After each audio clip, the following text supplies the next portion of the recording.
सभापति जी, इतना ही नहीं, और एक पीढ़ी आगे चले और उस पीढ़ी ने क्या किया?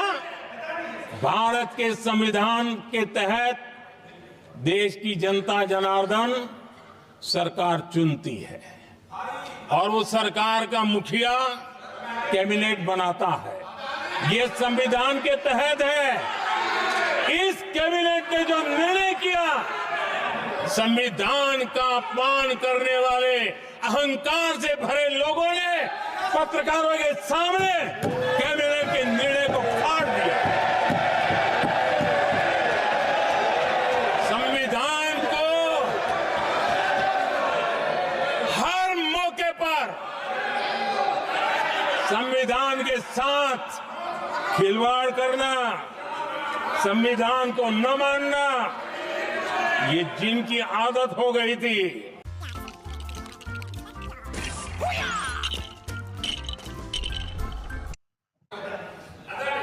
एक अहंकारी व्यक्ति कैबिनेट के निर्णय को फाड़ दे और कैबिनेट अपना फैसला बदल दे, ये कौन सी व्यवस्था है? आदरणीय सभापति जी, मैं जो कुछ भी कह रहा हूं वो संविधान के साथ क्या हुआ उसी की बात कर रहा हूं। उस समय करने वाले पात्रों को लेकर किसी को परेशानी होती होगी, लेकिन बात संविधान की है। मेरे मन के और मेरे विचारों को मैं अभिव्यक्त नहीं कर रहा हूं।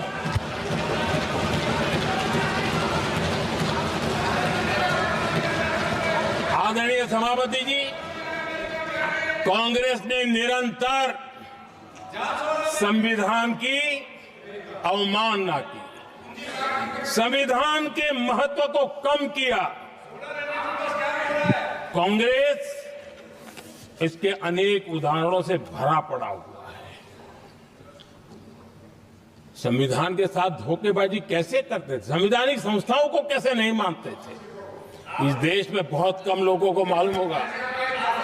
370 की तो पता है सबको, 35A का पता बहुत कम है।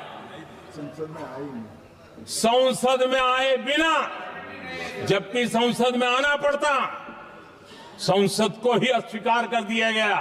भारत के संविधान का अगर कोई पहला पुत्र है तो ये संसद है, उसको भी उन्होंने गला घोंटने का काम किया। 35A जो संसद में लाए बिना उन्होंने देश पर थोप दिया, और अगर 35A न होता तो जम्मू कश्मीर में जो हालत पैदा हुई वो हालत पैदा न हुई होती। राष्ट्रपति के आदेश पर ये काम किया गया और देश की संसद को अंधेरे में रखा गया। आदरणीय सभापति, ये संसद का अधिकार था, कोई अपनी मनमानी से नहीं कर सकता था, लेकिन और उनके पास बहुमत था, कर सकते थे, लेकिन वो नहीं किया क्योंकि पेट में पाप था, देश की जनता से छुपाना चाहते थे। आदरणीय सभापति जी, इतना ही नहीं, बाबा साहब आंबेडकर जिनके प्रति आज सम्मान का भाव सब कोई अनुभव कर रहा है, और हम लोगों के लिए तो बहुत विशेष है, क्योंकि हम लोगों के लिए तो जीवन में बहुत बड़ी जो कुछ भी रास्ते मिले ना वहीं से मिले हैं। आदरणीय सभापति जी, बाबा साहब आंबेडकर, इनके प्रति भी इनके मन में कितनी कटुता भरी थी, कितना द्वेष भरा था, मैं आज उसके डिटेल में जाना नहीं चाहता हूं, लेकिन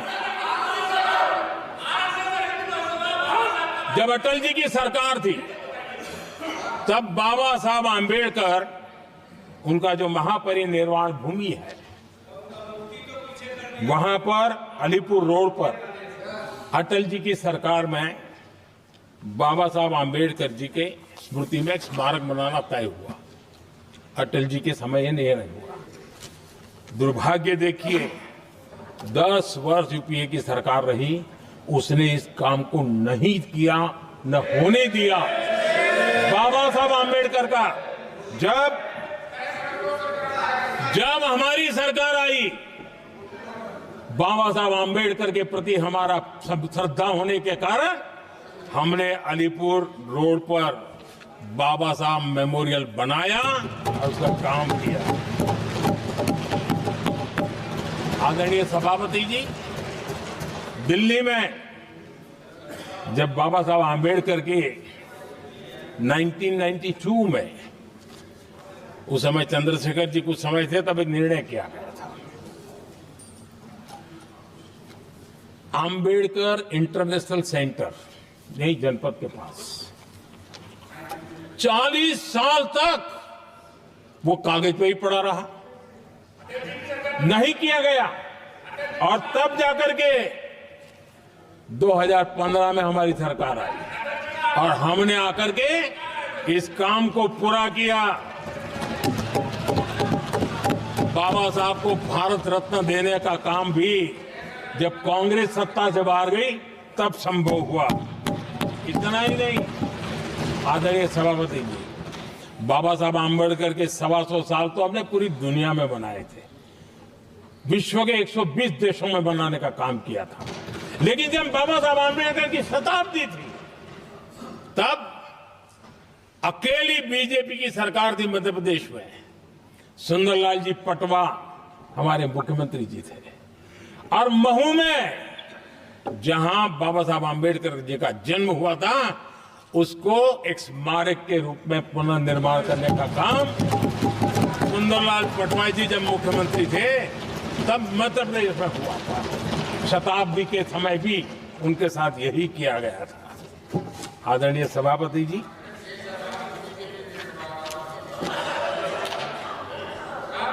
हमारे देश में बाबा साहब आम्बेडकर एक दीर्घदृष्टा थे। समाज के दबे कुचले लोगों को मुख्य धारा में लाने के लिए वो प्रतिबद्ध थे और एक लंबे सोच के साथ भारत को अगर विकसित होना है तो भारत का कोई अंग दुर्बल नहीं रहना चाहिए, ये चिंता बाबा साहब को सताती थी।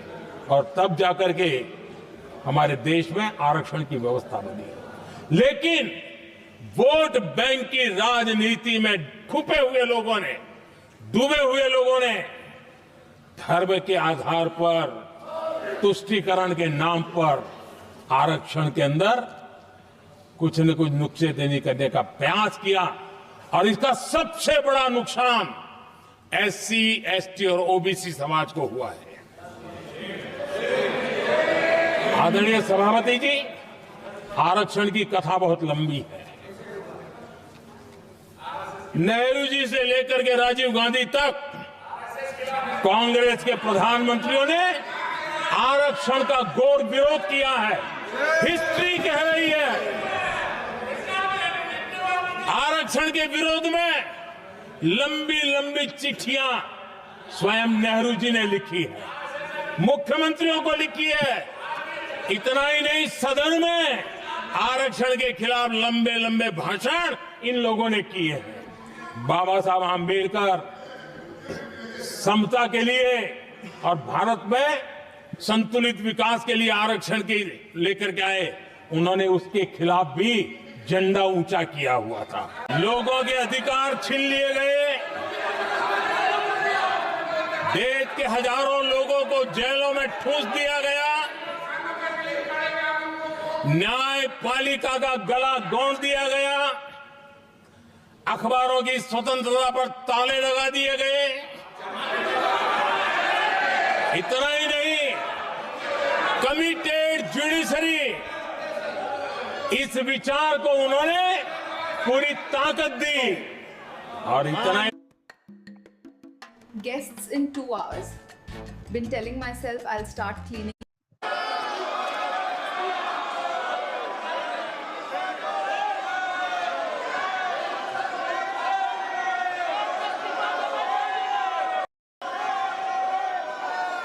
अभी प्रश्नकाल है। प्रश्नकाल के अंदर सभी मान्य सदस्यों के जो प्रश्न होते हैं उनको बोलने का अवसर दिया जाता है और ये महत्वपूर्ण और सरकार की जिम्मेदारी भी